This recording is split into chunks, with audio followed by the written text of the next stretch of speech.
पारिक साहब, आप वरिष्ठ हैं। माननीय अध्यक्ष महोदय, मैं आपके माध्यम से माननीय सदन के नेता महोदय से राजस्थान में राजमेश द्वारा संचालित जो 17 कॉलेजेज हैं उनमें एक हफ्ते से जो फैकल्टीज हैं वो सामूहिक अवकाश पर है।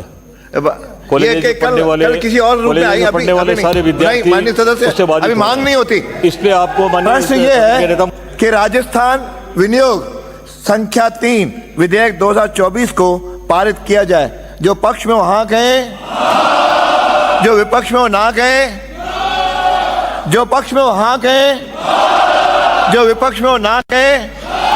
हाँ पक्ष जीता, हाँ पक्ष जीता। राजस्थान विनियोग संख्या 3 विधेयक 2024 पारित किया गया। राजस्थान वित्त विधेयक, प्रश्न ये है कि राजस्थान वित्त विधेयक 2024 को पारित किया जाए। जो पक्ष में वो हाँ कहें, जो विपक्ष में वो ना कहें। हाँ पक्ष जीता, हाँ पक्ष जीता।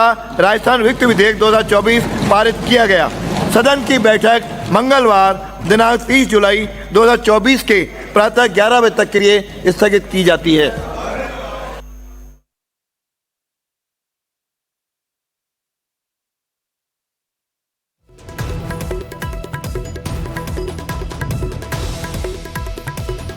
तो सदन की कार्यवाही स्थगित कर दी गई है। मंगलवार प्रातः 11 बजे तक के लिए मुख्यमंत्री भजनलाल शर्मा को आपने सुना, जिन्होंने जहां एक और बजट की जमकर तारीफ की तो वहीं इस दौरान विपक्ष पर हमलावर भी नजर आए। कई नए विधेयक पारित भी किए गए। आवास में रूफटॉप सोलर प्लांट विधेयक को पारित कर दिया गया है। पुलिस की गुप्त सुरक्षा निधि दोगुनी कर दी गई है। तो कई बड़े ऐलान भी किए गए हैं मुख्यमंत्री भजनलाल शर्मा की ओर से। राजस्थान में बिजली उपभोक्ताओं को 1 महीने में दूसरा बड़ा झटका भी लगा। हालांकि कई बड़े ऐलान करते हुए मुख्यमंत्री की ओर से राहत भी दी गई। तो बड़ी बातें आपको बता दें मुख्यमंत्री भजनलाल शर्मा की 2047 के विजन को लेकर उन्होंने कहा कि हम आगे बढ़ रहे हैं, विकसित भारत का विजन लेकर आगे बढ़ रहे हैं।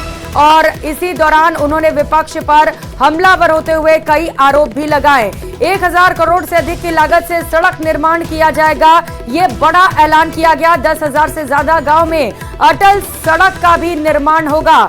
बड़े शहरों में 1000 ई बस शुरू की जाएंगी और ग्रामीण क्षेत्रों में शहर जैसी सुविधाएं भी देने की बड़ी घोषणा की गई। 450 करोड़ की लागत से पेयजल कार्य भी कराए जाएंगे, ये ऐलान भी किया गया। और सड़क और परिवहन के लिए कई अहम घोषणाएं भी मुख्यमंत्री भजनलाल शर्मा की ओर से की गई। तो 1000 करोड़ से अधिक की लागत से सड़क का निर्माण होगा। मूलभूत सुविधाएं लोगों तक पहुंचाने की कोशिश। बालोतरा पाली में ट्रीटेड पानी के लिए भी अहम योजना बनाए जाएंगे। 540 करोड़ रुपए पेयजल योजनाओं पर खर्च करेगी सरकार। पाली क्यूसर समेत कई जगहों पर स्टेडियम की भी बड़ी घोषणा की गई है। राज्य किसान प्लेटफॉर्म विकसित भी किया जाना है।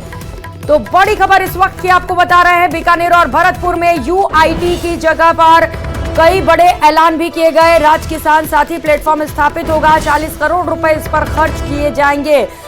तो बड़ी खबर आपको बता रहे हैं, जहां पर लोगों के राहत के लिए मुख्यमंत्री भजनलाल शर्मा की ओर से कार्रवाई के दौरान ऐलान किए गए। SC के अभ्यर्थी 35% अंकों पर भी अब योग्य माने जाएंगे। राजस्थान में एम्स की तर्ज पर रिम्स बनाए जाने का ऐलान किया गया। 750 करोड़ रुपए रिम्स बनाने में खर्च होंगे, लेकिन मेडिकल के क्षेत्र में ये बड़ा ऐलान। प्रदूषण बोर्ड में न्यायिक अधिकारी भी नियुक्त किए जाने हैं। तो अग्निवीरों की पुलिस RAC वन रक्षक के रूप में भर्ती भी की जाएगी। अग्निवीरों के लिए बड़ी राहत की खबर। 100 अभय कमांड सेंटर भी बनाए जाने का ऐलान किया गया है। पुलिस की गुप्त सुरक्षा निधि दोगुनी करने का ऐलान है। पुलिस वालों के लिए भी ये बड़ा ऐलान। राजस्थान में एम्स की तर्ज पर रिम्स बनेगा, जैसा कि हमने आपको बताया कि मेडिकल के क्षेत्र में ये बड़ा ऐलान किया गया है मुख्यमंत्री भजनलाल शर्मा की ओर से, जिसके लिए कुल 750 करोड़ रुपए खर्च किए जाएंगे। प्रदूषण बोर्ड में न्यायिक अधिकारी भी नियुक्त किए जाएंगे। तो कई सारे रोजगार के अवसर भी मिलेंगे। 70 से 75 उम्र वाले पेंशनर्स को 50% अतिरिक्त भत्ता मिलेगा। नए विधायक आवास में रूफटॉप सोलर प्लांट भी लगाए जाएंगे। तो सभी के लिए कई बड़े ऐलान किए गए हैं मुख्यमंत्री भजनलाल शर्मा की ओर से। कार्यवाही के दौरान क्या कुछ कहा, सुनाते हैं आपको। गैर कर एवं गैर कर राजस्व की प्रक्रिया का सरल करने के साथ ही पारदर्शिता में सुनिश्चित की जा रही है।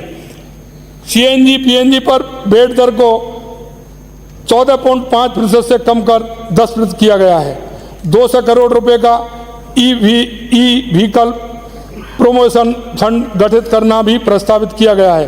राज्य के युवाओं को एविएशन सेक्टर में रोजगार के अधिक अवसर उपलब्ध कराने की दृष्टि से एफटीओ एवं एटीओ को एटीएफ पर वैट दर 26% से घटाकर 2% की गई है। कृषकों की आय में वृद्धि किए जाने की दृष्टि से एग्रो प्रोसेसिंग पॉलिसी लाया जाना प्रस्तावित किया गया है। साथ ही श्री अन्न प्रमोशन एजेंसी की स्थापना से भी किसानों को आय बढ़ाने की दिशा में प्रयास किए जाएंगे। माननीय अध्यक्ष जी, मुझे पूरी आशा है कि विपक्ष के हमारे साथी सभी साथियों ने अनुभव होने के कारण बजट 2024 के आंकड़ों का ध्यानपूर्वक अध्ययन किया होगा। फिर भी मैं उन्हें याद दिलाने की दृष्टि से माननीय सदन को और हमारे समय का अंतर पुनः अवगत कराना चाहूँगा। राजकोषीय घाटा जीएसडीपी का प्रतिशत वर्ष 2023-24 के 4.26% से कम होकर 2024-25 में 3.93% अनुमानित है। डेट टू जीएसडीपी का प्रतिशत वर्ष 2023-24 से 37.34% से वर्ष 2024-25 में घटकर यह 35.97% अनुमानित है। संबल प्रदान करने के लिए प्रधानमंत्री उज्ज्वला योजना तथा बीपीएल श्रेणी के परिवारों को 450 रुपये मात्र में एलपीजी सिलेंडर उपलब्ध कराया जा रहा है। माननीय प्रधानमंत्री जी के पहल के कारण संभव हुई इस योजना का दायरा बढ़ाते हुए सभी राशन का गेहूं प्राप्त करने वाले परिवार अर्थात एनएफएसए के लाभान्वित को 450 रुपये में एलपीजी सिलेंडर उपलब्ध कराने की घोषणा करता हूं। अध्यक्ष महोदय, हमारी सरकार का ये सर्वजन हिताय की सोच वाला बजट समाज के सभी वर्गों, युवा, किसान, मजदूर, महिला, गरीब, असहाय, उपेक्षित तथा अंतिम पंक्ति में खड़े उस व्यक्ति के लिए है जिसको सरकार की योजनाओं की तो मुख्यमंत्री भजनलाल शर्मा को आपने सुना, जिन्होंने विधानसभा कार्यवाही में कई बड़े ऐलान किए हैं लोगों के हित के लिए। लगातार ग्राफिक्स के जरिए आपको बता रहे हैं कि कौन कौन से बड़े ऐलान किए गए। जीवन स्तर में सुधार लाने वाली हो। आप बताइए, 25 लाख रुपए का बीमा मिलता था, उसके बारे में कहीं कोई जिक्र नहीं, कोई शेर शायरी से अगर पेट भर जाता गरीब का तो फिर तो बात ही क्या होती।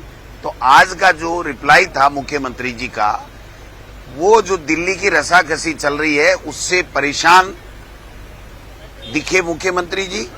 और ये कब बादल छटेंगे, जो आपस की रसाकसी और अदला बदली का जो वातावरण चल रहा है उससे, उसके बाद में कोई बात होगी। दिल्ली का केंद्र का बजट आने के बाद में और उसके बाद में अगर मुख्यमंत्री जी की रिप्लाई हो और उसमें 1 रुपया किसी योजना के लिए मिले नहीं, कोई नई योजना शुरुआत हो नहीं, गांव का, गरीब का, पीड़ित का, शोषित का, रोजगार का, महंगाई कम करने का किसी तरह का कोई विजन, कोई बात, कोई योजना दिखे नहीं, इससे ज्यादा क्या हो सकता है। तो मैं समझता हूं कि आज मुख्यमंत्री जी ने पूरी तरीके से सदन को भी निराश किया और पूरे प्रदेश को भी निराश किया है। कोई नई चीज ये नहीं दे पाए हैं, ये मैं कहना चाहता हूँ। कहाँ है तो वो ईआरसीपी और यमुना जल समझौता। अगर केंद्र में या राज्य में 1 रुपया का नया बजट उन्होंने ईआरसीपी पीकेसी के लिए दिया हो तो आप बता दो। जो हमने दिया था वही वापस रिपीटेशन, वित्तीय स्वीकृति जारी हो गई थी, टेंडर हो गए थे, उसका रिपीटेशन इन्होंने किया था। और यमुना जल समझौते के लिए तो आप देखिए राजस्थान के हितों के साथ हरियाणा के चुनाव को मद्देनजर रखते हुए इन्होंने जो समझौता किया है वो राजस्थान के हितों को हरियाणा के गिरवी रख दिया है और फिर यहाँ वाई लूट रहे हैं, खुद की पीठ खुद ही थपथपा रहे हैं कि हमने ये कर दिया वो कर दिया। कुछ नहीं किया। पहले जो हमारा समझौता था वो था राजस्थान को पानी मिलेगा और अब जो यमुना जल का समझौता है उसमें तमाम पहले बांध वहां बनेंगे हरियाणा में, पूरा 2400 क्यूसेक पानी लेगा हरियाणा और उसके बाद में कोई ओवरफ्लो हो तो करने की बात है, लेकिन उसके लिए भी कोई बजट का प्रावधान न केंद्र ने किया है न स्टेट गवर्नमेंट ने किया है। तो ये केवल हवाई बातें हैं, इसके अलावा कुछ भी नहीं है।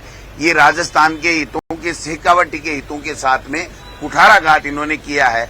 आप बताइए, अगर ये लाते तो ये बजट का प्रावधान नहीं बताते कि इतने रुपए का बजट हमने यमुना जल समझौते के लाने के लिए ये किया है। और यहाँ खट्टर साहब आकर के खुद कह के गए कि पहले हम पानी लेंगे। पहले का जो समझौता था यमुना जल का, उसमें कहीं भी हरियाणा में नया बांध बनाने की बात नहीं थी।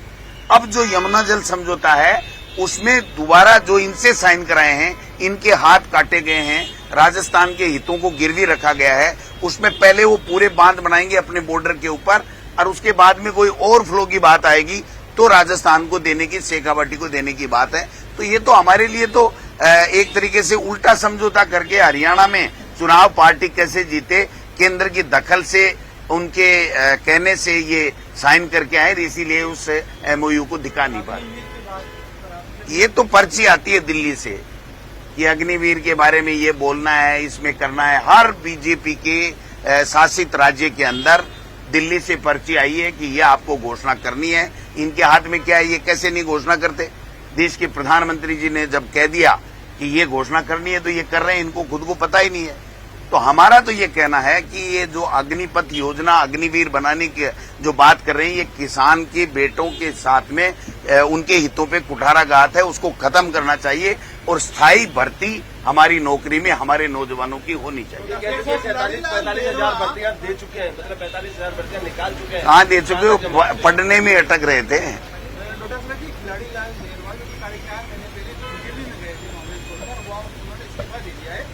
अब पता नहीं, वो जाने, हमारा तो कोई वास्ता है नहीं। वो कब गए, कब आए, कहाँ जाएंगे, वो तो उनकी मर्जी की। राजस्थान के शिक्षा विभाग ने फैसला किया 28 मई को सावरकर दिवस मनाया जाएगा। 370 दिवस उसके बारे में दिवस दिलावर जी को इसीलिए 28 मई को शायद स्कूलों की छुट्टी हो जाती है, मनाएगा कहाँ, कौन, कैसे और क्या सावरकर दिवस मनाना जरूरी है? नहीं, क्या है सावरकर, क्यों मनाएंगे, किस लिए मनाएंगे? इसीलिए तो मैं कह रहा हूं ना कि आरएसएस की विचारधारा पहले बच्चों में थोपो और अब तो कर्मचारियों को भी उनके आरएसएस के कार्यक्रमों में जाने के लिए ये छूट दे रहे हैं।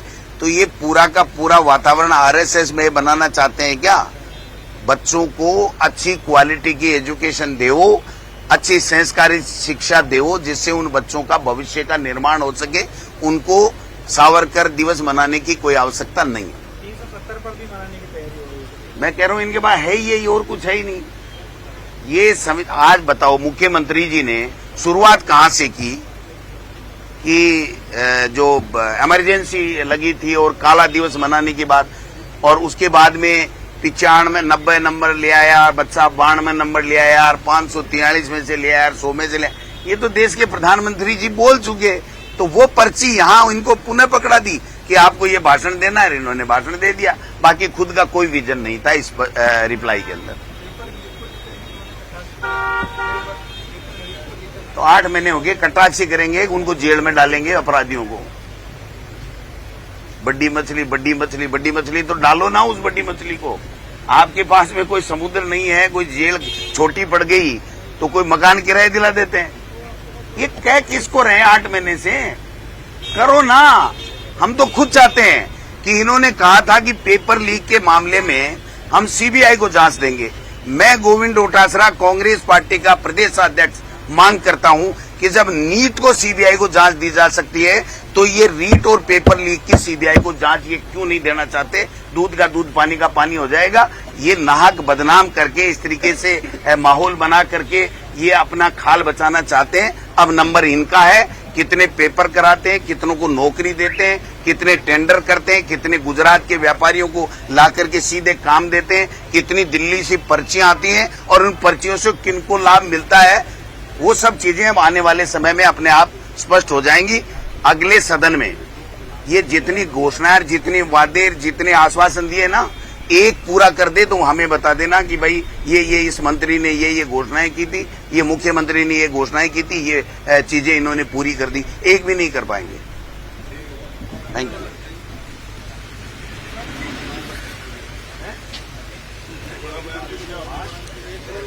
तो गोविंद सिंह डोटासरा को आप सुन रहे थे, जिन्होंने कई बड़े आरोप लगाए। उन्होंने कहा कि जवाब जो दिया गया भजनलाल शर्मा की ओर से, ना ही उससे जनता खुश है ना ही विपक्ष। जनता के लिए सरकार ने कुछ नहीं कहा। एक बार फिर से उन्होंने यही कहा कि जो भी ऐलान किए गए हैं सब दिल्ली से लेकर आए थे, चिट्ठी वाली सरकार बताते हुए कई बड़े आरोप भी लगाए गए।